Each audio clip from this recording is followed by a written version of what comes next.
Hi, I'm Alex Stutchbury and welcome to Art Class, a series of videos designed to teach you the key skills needed to create great artwork.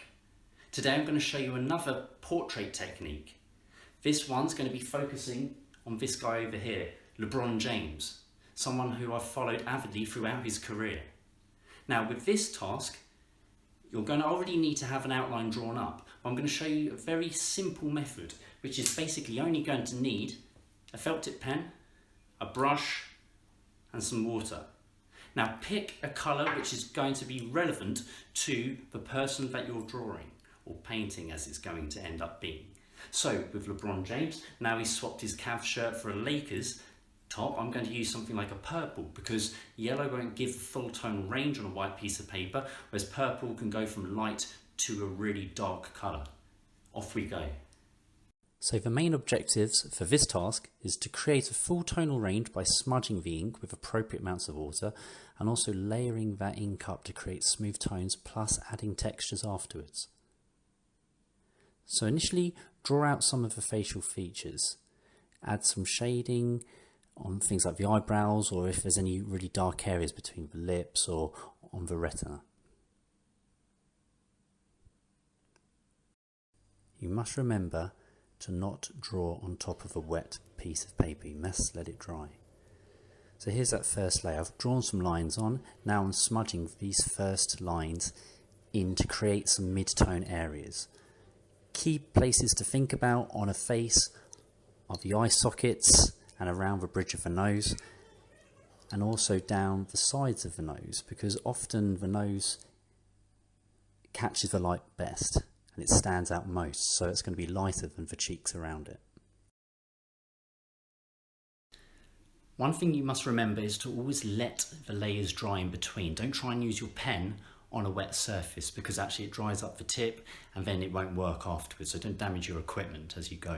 Build up those layers though, maybe start in a dark area, and if you need to have some light tones, say something subtle on the forehead for example, you won't want to draw directly on. So draw on a darker area and almost use the colour or the ink on that area as your palette and brush that across onto more subtle bits so you can paint subtle lines without having it really bold and obviously drawn in pen, because you don't want to have the outlines, otherwise it starts looking a bit cartoony.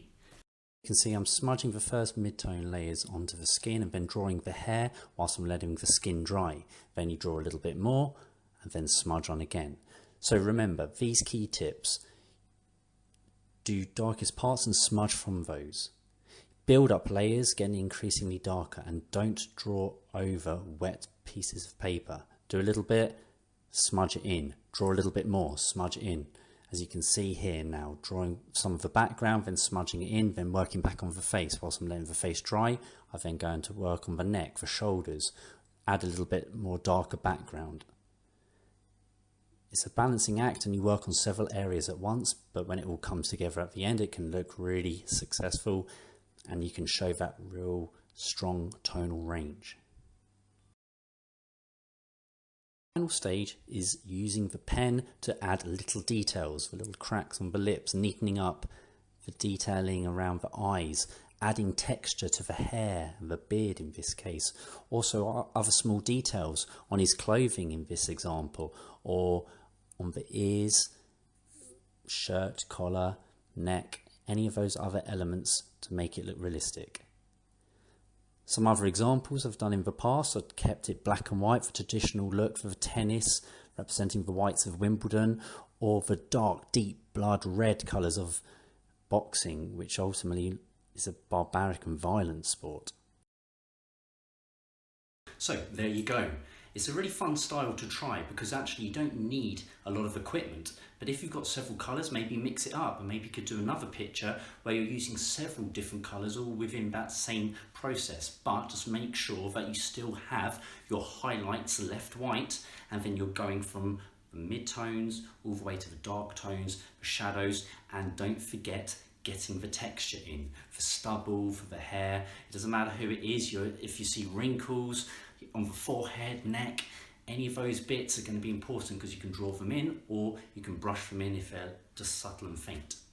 So have a go at that one. Maybe challenge a family member as well. Maybe they could do one of their role models perhaps. Okay, so I look forward to seeing how you get on. My name was Alex Stutchbury. Good luck.